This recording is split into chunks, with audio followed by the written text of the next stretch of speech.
Welcome and thank you so much for listening to this video. I, of course, am Sydney Leister, a transfer admissions counselor here at ECU. I am also an alum. I did receive my undergraduate degree from ECU and I did go through the transfer process. So obviously I'm very thorough with my understanding when it comes to the transfer process, not only professionally, but personally. So you hopefully listening in are a Pitt Community College student and you're eager or interested in transferring to ECU. So that's of course why you're listening. So to give you an overview of what this video will cover, it will go over kind of an introduction to East Carolina University. Where are we? What are we? What do we have to offer? Of course, there are some things that you're aware of that might be why you selected ECU as a transfer option, and there might be some things you don't know, and I find it very fascinating to educate students on things and to choose an institution because you know a lot about it, not just the one program that they have to offer that you're interested in. And then I will go through the transfer admissions process, so obviously very important, and feel free, you can stop, rewind, take notes, whatever you need. And then I will touch on a couple campus life items. And then of course, normally if this were live, I would open it up to questions. But if you have any questions, please feel free to reach out to me and I will have a page at the end showing some great contacts to get the information you need. As far as ECU's campuses go, this is something I especially love to educate Pitt Community College students on, because I'm sure you're familiar with our Greenville campus, our main campus. You might drive by it, you may have seen it, you may have visited, but we have actually several other campuses you may know or not know about. My most favorite being our ECU Outer Banks campus. So this, of course, is located out on the Outer Banks. We do have a full doctoral and master's degree program located out there. And then we do have the ability for undergrad students to live out there for a semester at the moment. Hopefully in the next 5 to 10 years, we'll have full undergraduate programs out there as well. We also have the Health Sciences campus. The Health Sciences campus is also located in Greenville. You may be aware of where that's located, but it houses our dental school, Brody School of Medicine, physical therapy school, nutrition, nursing, you name it, all within the Health Science campus. And then, of course, our athletics facilities also located in Greenville, and that's going to house our Downey-Ficklin Stadium. As you can see, it's right on Charles Boulevard. And then West Research Campus, tucked and hidden, also in Greenville, but it houses a lot of our research artifacts and tools and equipment, and that's something I'll highlight research in just a minute. And then, of course, main campus, like I said, that you're very familiar with, which spans about 1,400 acres, and it is right near uptown Greenville. Now, some great facts and figures about ECU, again, that you may already know or not, but I love to educate you on who ECU is. So we were founded in 1907 as a teaching college with just 200 females. And we've definitely grown exponentially since then, right? So we now have the largest college of nursing, education, business, and allied health sciences in the state of North Carolina. So we produce the most nurses, teachers, and healthcare providers in the state. And then in addition to that, we do have the only school with a College of Engineering, Medicine, and Dentistry at one institution. What that does is give us biomedical and processing engineering at one institution, as well as a lot of great opportunity for combined research within those fields. And then we do have 180,000 living alumni. Well over that. Of course, I'm one. I'm sure someone listening, you know someone that graduated from ECU. And so that's something that is incredible, continues to grow to this day. Currently, we have 29,000 students, so we're about the 4th largest state school, and our average class size is about 28 students, so a 19-to-1 student to faculty ratio. So bringing in those credits, this definitely reigns true in getting a smaller school feel, even though we're such a big institution. And then my favorite bullet points are the last two on this slide. So you are not alone. You are not the only transfer student. We bring in roughly 2,500 transfer students every year, combined from our spring, summer, and fall terms. And then we have well over 70% of our transfer students coming from a North Carolina community college, such as Pitt. Pitt is typically one of our feeders, and what that means is we have majority of our students coming from Pitt Community College transferring over. Now, colleges and schools. There are 12 total, 8 academic. Of course, I just mentioned some of our largest. So the academic programs or colleges are on the left-hand side of your screen. Now, I did mention some, as I just said. However, I'd like to highlight a couple of others. Our largest is actually our Thomas Harriot College of Arts and Sciences. This houses all of the ologies, like I like to say, psychology, sociology, biology, anthropology. So those are all within that college. We do also have a College of Engineering and Technology, and there are roughly 9,000 or more students within that college. So that's obviously a growing field with computer science, software engineering. So that's something that continues to grow. Our most popular for transfers is actually industrial technology within that. So if you're completing an AAS degree at Pitt, that fits in very well with that program. And then our Fine Arts and Communication School of that is actually ranked among the best of the Southeast region of the United States. So that's music, theater, and dance. Those are phenomenal programs as well. And then, of course, we have our Honors College. We do have a brand new Honors College. It launched this past year for fall 2021. It is closed, but will reopen for the following year. So it is something to consider, and I will definitely go over those requirements in just a second. And then, of course, we have our Brody School of Medicine and our dental school and grad school. Now, these two links right here are probably the most vital when it comes to exploring transferring and knowing what it is. You have to start with a major. So ecu.edu/degrees, it lists all 176 degrees total. 86 of those are baccalaureate, so where you will start.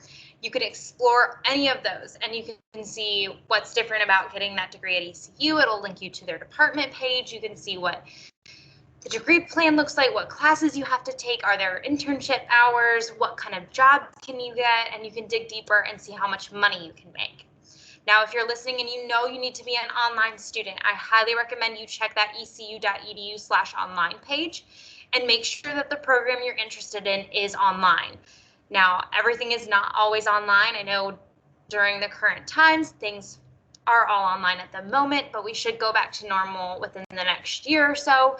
So keep that in mind. Whatever's listed on that second link, that second web page is all that's offered completely online as a online degree completion program. Now, I did mention I would go over research. So ECU is a doctoral research institution. It's the third largest in the state, to be exact. What this means is every single one of our professors is involved in research in some way, shape, or form. So that is a big deal. And then on top of that, our undergraduate students are able to get involved in this research.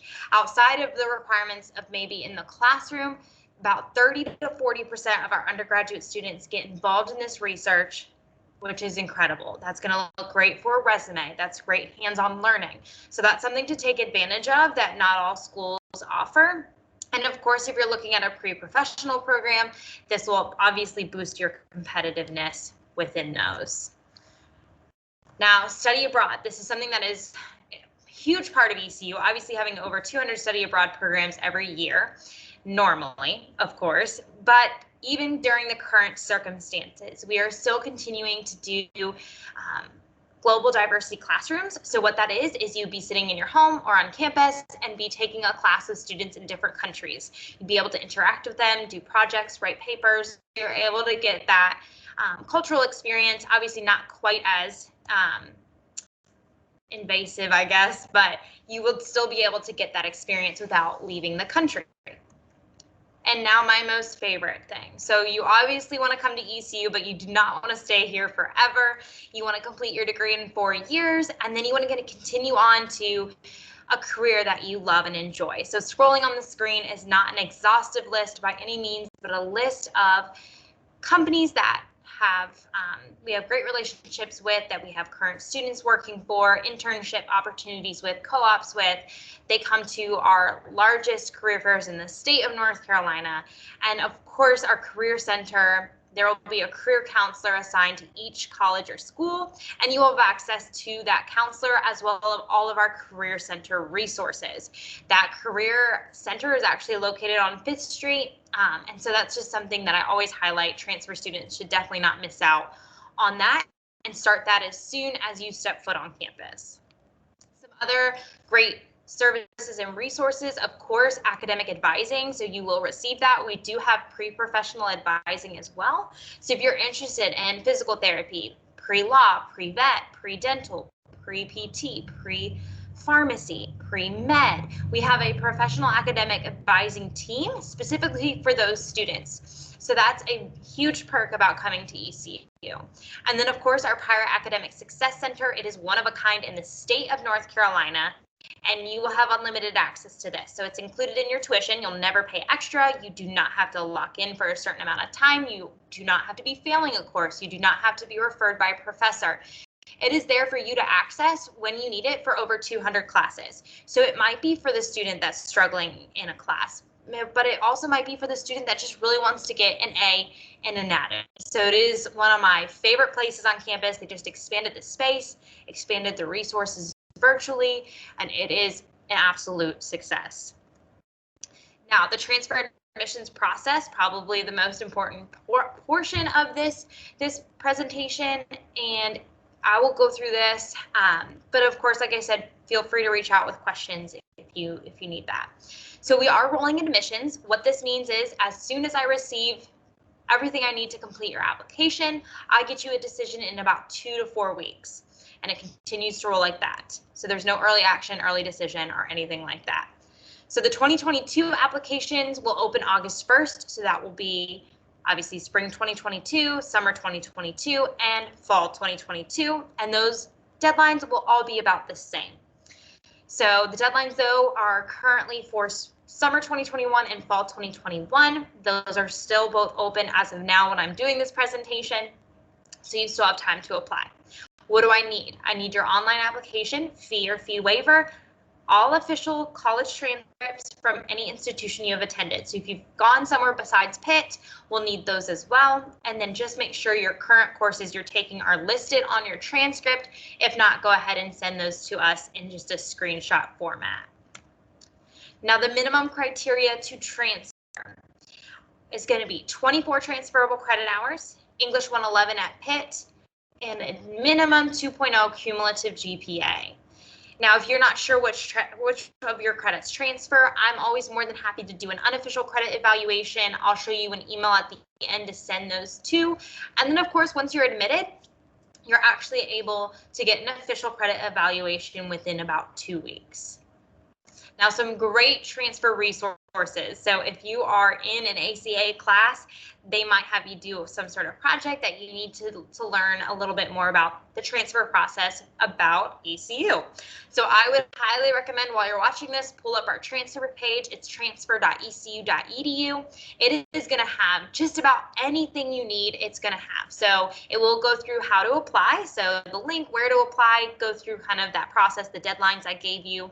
It has a great transfer FAQ page. We have some major exploration tips PDFs. We have got some great tools up there. So even a 4-year degree plan, so you can see how you can utilize your time at Pitt for a specific degree. And then even list transfer events. So on-campus transfer events, virtual transfer events, kind of ways you can get involved and learn a little bit more. And then, of course, our Pirate Promise. If you are watching this and are in your first year at Pitt Community College, you actually are eligible for Pirate Promise if you are a full-time student pursuing a transfer-friendly associate's degree with a 2.5 or higher.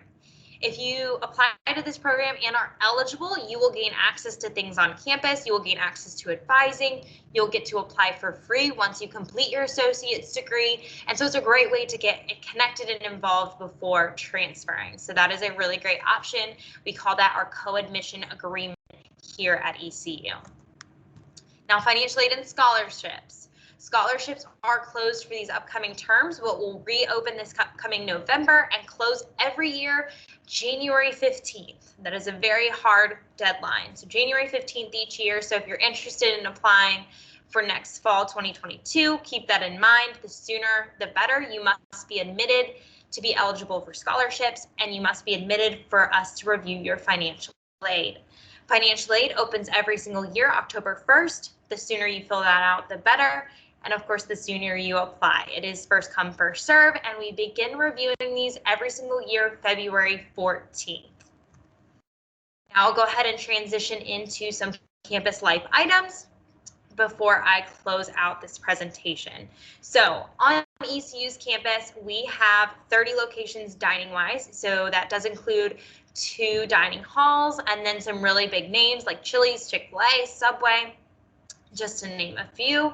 And then of course we have food trucks on campus, our Starbucks truck, and then we do offer commuter meal plans. So if you're already living in an apartment, living at home, but know you're going to be on campus a lot, this is a great way to save money. So if that's something that you are interested in, once you are admitted, of course, you'll worry about that. Now you are though able to live on campus, so if that's an experience you would like, you can move on campus. We put transfer students in suite style dorms, so more like an apartment feel. And then of course we do have a living learning community for transfer students. So if you don't know anyone else transferring, that is a really great way to meet people. And if you plan to live off campus and do need a new apartment or don't know where to live, that website there, ecu.edu/OCSS, is a great place to start looking for student-specific apartment complexes. Now, some great ways to get involved. Of course, athletics and recreation is a big part of ECU. So we have 18 Division I sports teams. We're part of the American Athletic Conference. With your tuition, you do receive a student ticket to all regular season home games. We also have 2 student recreation centers, one on main campus, one on our health science campus. And then of course we do have club sports and intramurals. But apart from sports and athletics, we have over 500 student organizations. Within those, we have 19 campus ministries and 38 Greek organizations. Of course, a bunch of different professional societies, very learning service based. And then last but not least, parking and transportation. So if you already are living off campus and not at a student apartment complex with the bus system, parking is an option for you. So that releases every year, July 15th. So every year, July 15th, parking will open up and you can purchase a pass. Of course, if you live in a student apartment complex, maybe ECU buses already run back and forth, you pay for that and have access to that at all times. And then campus safety. So we actually do have our own police force on campus. Because you're at Pitt, you may have seen those police officers before. And then we have some other great options on campus that if you've ever visited, like the blue light system, ECU Alert. And lastly, I know I told you I would show you this slide, so I will leave it up for one moment. But that first email there, transfer@ecu.edu, I have access to. So if you do have questions, you want an unofficial credit evaluation, you need help applying, please email that email and we would be more than happy to assist you in any way. And of course, those following ones will be extremely helpful in your journey as you begin to apply. So like I said, thank you so much for joining. If you do have questions, please reach out to me. I know if you're part of an ACA class, let your instructor know. They have access to my information, contact information, and would be more than happy to pass you my way. Thank you for joining us, and go Pirates.